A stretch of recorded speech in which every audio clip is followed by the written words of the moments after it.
What are the issues at stake in Tuvalu's elections?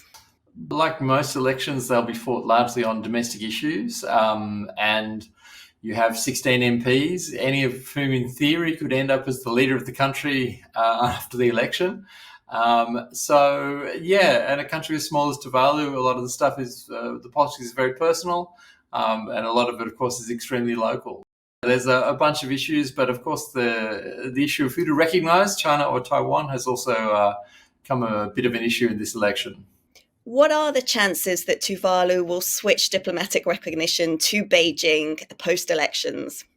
The chances seem to be fairly reasonable. It's hard to get a hold on it because we don't know exactly who will emerge as the leader.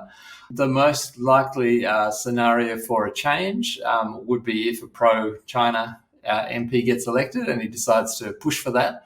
And obviously, if he finds a majority of MPs, that's more than 8 out of the 16 in support of his position, then it will happen. It's very, very hard to say because we don't know exactly who's going to be in the parliament and who will come out as leader. Whenever Taiwan's foreign ministry comes out and says statements for no reason about we strongly value our relationship with Tuvalu, then that's often a good indicator that Taiwan is a little bit nervous about it as well. Tuvalu is obviously a small country and doesn't punch above its weight on the world stage. So how important is it to Taiwan as an ally? It still has as many UN votes as Australia does.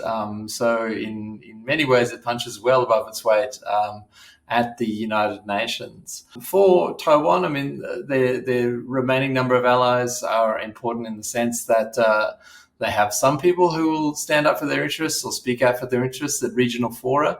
The Pacific used to be a bit of a bastion for Taiwan.